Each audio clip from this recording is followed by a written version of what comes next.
Welcome back to hidden facts. 2012 உலகம் அழிவதாய் சொல்லும் மாயன் கேலண்டரில் மறைந்திருக்கும் மர்மங்கள்.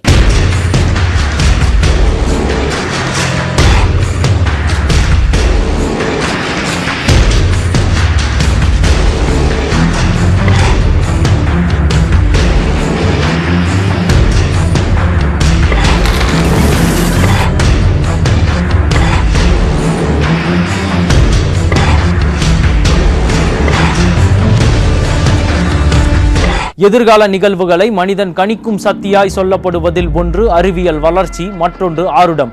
இதில் புதிராய் புலப்படும் ஆருடத்தின் பின்னணி என்ன? இந்தியன் அஸ்ட்ராலஜி அப்படின்னு நாம் எடுக்கும்போது நம்மோடது ரொம்ப தொன்மையானது. ஏன்னா இங்கே கிமுலேயே நிறையா இருக்குது. அதாவது அகத்தியர், இன்னும் பல சித்தர்கள், இப்போ பதஞ்சலி முனிவர், அதுபோல் விஸ்வாமித்தருடைய கூற்று, நாடி ஜோதிடத்திலாம் நாம் சில விஷயங்கள்லாம் பார்க்குறோம். இதுக்கெல்லாம் கால நேரமே நாம் குறிப்பிட முடியாது. அது எந்த காலத்தில் எந்த ஆண்டில் தோன்றுச்சு அப்படின்னே நம்ம சொல்ல முடியாத அளவுக்கு நம்முடைய இந்திய ஜோதிடம் மிகவும் தொன்மையானது. இப்போ மாயன் கேலண்டர் சோலார் சிஸ்டத்தை அடிப்படையாக வச்சு சூரியனை இயக்கத்தை வச்சு சொல்லப்பட்டிருக்குன்னா, நம்மளோடது லூனார், அதாவது சந்திரனுடைய இயக்கங்களை அடிப்படையாக வச்சு இதில் ஏகப்பட்ட வரையறைகள் குறித்து கொள்ளப்பட்டிருக்கு. குறிப்பாக நம்முடைய பஞ்சாங்கங்களில், இந்திய பஞ்சாங்கத்தில், இந்திய ஜோதிடத்தில் திதிகளை அடிப்படையாக வச்சு நிறையா சொல்லப்பட்டிருக்கு. இப்போ அமாவாசை திதி, பௌர்ணமி திதி, இந்த மாதிரி நாட்களில் நிறைய இயற்கை சீற்றங்கள் அதிகமாக இருக்கும். இப்போ பௌர்ணமி திதின்னா கடல் பொங்குது, அந்த மாதிரி விஷயங்கள்லாம் நம்ம இந்திய பஞ்சாங்கங்கள், இந்திய ஜோதிட வகைகளை மிகவும் துல்லியமாக அறுதியிட்டெல்லாம் சொல்லப்பட்டிருக்கு. மனித ஆராய்ச்சியால் கிரகநிலை மாற்றங்களை அறிந்ததின் பின்னணி. உலக அளவிலேயே அனைத்து மொழிகளினுடைய எழுத்து வரிவடிவங்களுடைய எண்ணிக்கை 25லேருந்து 30 தான் இருக்கும். இது அடிப்படையான ஒரு தத்துவம். ஏன் ஒரு மொழியில் 12, ஒரு மொழியில் 114, ஒரு மொழியில் 145, 10 இருக்கக்கூடாது? எல்லாம் இந்த வானத்தை சார்ந்தும் இந்த 27 நட்சத்திர கூட்டங்கள் என்கின்ற வகையை சார்ந்தும் இது அமைந்ததுனால தான் முதல் முறையாக வானவியலில் மனிதன் வானத்தை பார்த்து சிந்திக்க தொடங்கிய பொழுது, அது பற்றிய எழுத்துக்களையும் வரி வடிவங்களையும் கற்றுக்கொண்ட பொழுது, அதை தொடர்ந்து கூர்மையாக கவனித்த பொழுதுதான் இது போன்ற சில பதிவுகளை செய்தார். ஆக உலக அளவில் இந்த வானவியல் ஆரம்பத்தில் நம்முடைய இந்தியாவில் வானவியல் வளர்ச்சி மிக சிறப்பாக இருந்ததாக குறிப்பிடுகின்றோம். அதே போல் மெசபொட்டாமியா பகுதியில் வாழ்ந்த அந்த காக்கசாடின மக்களும் அவர்களுடைய பதிவுகளை பதிவு பண்ணி வைத்திருக்கிறார்கள். சீன இன மக்கள் அவர்கள் சார்ந்த சில விஷயங்களை அவருடைய மொழியில் பதிவு பண்ணியிருக்கிறாங்க. ஆக வரலாற்றினுடைய அறிவியல் வரலாற்றில் குறிப்பாக வானவியல் வரலாறு என்பது உலக மொழியில் ஆதி மனிதன் தோன்றிய பிறகு அவன் வானத்தை அண்ணாந்து பார்த்த இரவு பொழுதுகளிலிருந்து தோன்றியது என்பதுதான் உண்மை. இப்படி கிரகநிலை மாற்றங்களை பற்றி அறிவும் ஆருடத்தின் ஆதரவும் இருந்த போது உலகத்தில் அழிவு நிகழ்ந்திருக்கிறதா? சுமேரிய நாகரிகம் அழிவு, சிந்து சமவெளி நாகரிகம் அழிவு, அப்புறம் கிரேக்க நாகரிகங்களுடைய வளர்ச்சி, கிரேக்க நாகரிகத்தினுடைய அழிவு, இதெல்லாமே முன்னாடியே கணிக்கப்பட்டு ஜோதிடர்களாலேயும் ஜோதிடத்தாலேயும் சொல்லப்பட்டது. 6.5 கோடி ஆண்டுகளுக்கு முன்னால் இதே வட அமெரிக்கா பகுதியில் மெக்சிகோ சார்ந்து சிக்சுலு அப்படிங்கிற ஒரு இடத்துல தான் இந்த மாதிரியான ஒரு பெரிய விண்கல் மோதல் நிகழ்ந்ததாக நம்ம பதிவு பண்ணியிருக்கிறோம். அந்த மோதலின் போது வெளிப்பட்ட அந்த புழுதி பூமி புழுதாக பரவியதுனாலே அந்த காற்று மண்டலம் எல்லாமே திரை போல மறைக்கப்பட்டு சூரிய ஒளி பூமிக்குள்ளே வராமல் இங்கே உயிரினங்கள் அழிந்ததுன்ற அந்த காலத்தில் வாழ்ந்த டைனோசர் என்கின்ற ஒரு ராட்சச பல்லியினம் போன்ற ஒரு பெரிய ஜீவராசிகள் எல்லாமே அழிந்து போயின என்ற ஒரு செய்தி இருக்கு. உலகம் பல அழிவுகளை சந்தித்திருக்கிறது. இன்னும் பல அழிவுகள் நடக்க வாய்ப்புகள் இருப்பதாகவும் அதற்கு காரணம் சன்ஸ்டார்ம்ஸ், ஃபயர்பால்ஸ் என்று சொல்லப்படுகிறது. இது உண்மையா? பூமி என்பது வெறுமனே ஒரு 6400 கிலோமீட்டர் கொண்ட ஒரு சின்ன பந்து, ஒரு சின்ன உருண்டை.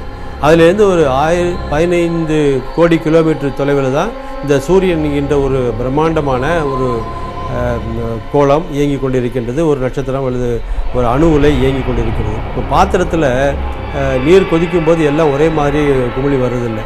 அதே போல தான் இது அந்த சூரியனுடைய நடுப்பகுதியில், மையப்பகுதியில் நடக்கக்கூடிய அணுக்கரு விளைவுகள் அதனுடைய வெளிப்புறத்திற்கு வருவதற்கே பல்லாயிரம் கோடி ஆண்டுகள் ஆகும் சொல்கிறாங்க. அந்த அளவுக்கு உள்ளே இருந்து மெல்ல மெல்ல அந்த அணுக்கரு வினைகள் நடந்து வெளியில் வரும்போது குப்புன்னு தெரிச்சு சில காற்று போல் வீசும். அப்போ அதிலேருந்து வர நியூட்ரினோ போன்ற துகள்கள் போன்ற நிறைய அணுக்கதிர் வீச்சுக்கள்லாம் அந்த சூரியன்லேருந்து வெளிப்பட்டு வெளியில் வரும். அப்போது பூமியின் மேலே 15 கோடி கிலோமீட்டர் தொலைவிலிருந்து வரக்கூடிய ஒரு சூரிய புயல் என்ப செய்தி வந்து தாக்கும். நிப்ரு எனப்படும் ஒரு கிரகம் பூமியின் மேல் வந்து மோதப் போவதாகவும் இதனால் பூமி அழியப் போவதாகவும் சொல்லப்படுகிறது. இது உண்மையா? இந்த கியூப்பர் பெல்ட் ஆப்ஜெக்ட் நம்ம சொல்கிறோம் இல்லையா, புளூட்டோவுக்கு அப்பால் உள்ள அந்த கோளாங்கற்கள் அவைகளில் ஏறத்தாழ ஒரு 18 கோள்களுக்கு மேலே இன்றைக்கு கண்டுபிடிக்கப்பட்டு பதிவாகி இருக்குது. ஆனால் இதையும் தாண்டி இருக்கக்கூடிய ஏதாவது புதுக்கோள் வந்து மோதுவது என்பது சாத்தியக்கூறு ரொம்ப குறைவு. பூமியின் வெப்பநிலை அதிகரிப்பால் எரிமலைகள் வெடித்து உலகம் அழியும் வாய்ப்பு இருப்பதாக சொல்லப்படுகிறது. இது உண்மையா?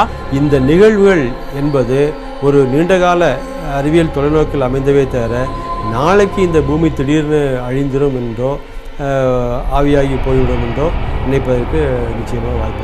இப்படி பெரிய அபாயத்தை நோக்கி சென்று கொண்டிருக்கும் உலகம் மாயன் கேலண்டரில் சொல்லப்பட்டிருப்பது போல் 2012 அழியுமா? பூமிக்காரகன் செவ்வாய் அப்படின்னு நம்ம சொல்கிறோம். அந்த பூமிக்காரகன் செவ்வாய் வந்து இந்த 2012 முழுக்க எதிர்மறை கிரகங்களோட தான் சேர்றார். அந்த எதிர்மறை கிரகங்களோட சேர்றதுனாலேயே பூமியில் வந்து நிறைய மாற்றங்கள், பிரளயங்கள், விளைநிலங்கள்லாம் வந்து பாதிப்படைகிறது, அது மாதிரியான சூழ்நிலைகள்லாம் உருவாகும். குறிப்பாக வந்து இயற்கை சீற்றங்கள் அதிகரிக்கும். அதாவது கடல்கோள், அதாவது ஆழிப்பேரலைகள், கடல் வந்து சீற்றமடைகிறது, கடல் நீர் வந்து விளைநிலங்களுக்குள்ளார புகுவது, அதனால் விளைநிலங்களுடைய நச்சுத்தன்மை அதிகரித்தல், அந்த மாதிரியான பாதிப்புகள்லாம் உருவாகும். குறிப்பாக வந்து செவ்வாய் பகவான் அதாவது மே மாதம், ஜூன் மாதம், அதாவது 23/6/2012 வரைக்குமே ஒரே இடத்துல இருக்க போகிறார், சிம்மத்திலே இருக்க போகிறார்.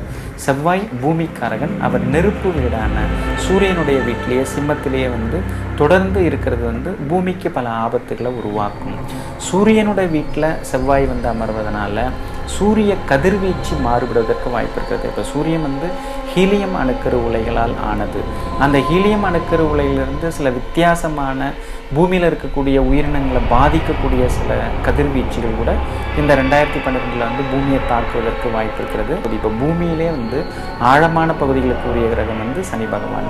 அந்த சனி வந்து இப்போ உச்சமாகிறார், 2012 வந்து உச்சமாகிறார். உச்சமாகி ராகுவுடனும் சேருவதற்கு அதுக்கான கிரக அமைப்புகளும் உருவாகுது. அதாவது டிசம்பர் மாதத்திலேருந்து ராகுவோடையும் அவர் வந்து சேர்றார் 2012. அப்போ அந்த அழிவுக்குரிய கிரகமான சனி இன்னொரு அழிவுக்குரிய கிரகமான ராகுவுடன் சேரும்போது பூமியில் வந்து நிறைய அழிவுகள் ஏற்படும். இப்போ பிரசன்ன மார்க்கத்தை நாம் வந்து எடுத்து சோழியை வச்சு நம்ம அடிப்படையை வச்சு பார்க்கும்போதும் அந்த அழிவுகளுக்குரிய கிரகங்களான சனி, ராகு, கேது, மாந்தி, இந்த கிரகங்களுடைய ஆதிக்கங்கள் தான் இதில் வந்து அதிகமாக காட்டுது. அதன்படி பார்க்கும்போதும் பேரழிவு வந்து 2012 உண்டு. குறிப்பாக வந்து டிசம்பர் மாதத்தில் வந்து அதிகமாக இருக்கும். ஏன்னா டிசம்பர் மாதத்தில் சனி, ராகு ஒன்று சேர்றதுனால அதிகமான பேரழிவுகளை நாம் வந்து எதிர்பார்க்கலாம். உயிரினம் சார்ந்த மாற்றங்கள் நிகழ்ந்து கொண்டு இருக்கும்.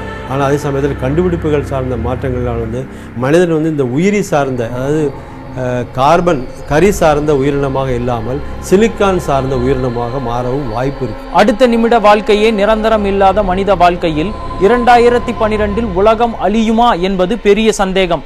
ஆனால் மனித வாழ்க்கையில் சாகா வரம் என்பது ஒரு மனிதன் மரணத்திற்கு பிறகு மற்றவர் மனதில் மறையாமல் இருப்பதுதான். மனித நேயத்தை மறந்து சுயநலமாய் வாழும் மனிதர்கள் இயற்கை தரும் தொல்லைகளால் 2012 இல்லை, அடுத்த நிமிடமே உலகம் அழியும் வாய்ப்பு இருக்கிறது என்பது ஹிடன் ஃபேக்ட்ஸின் கருத்து.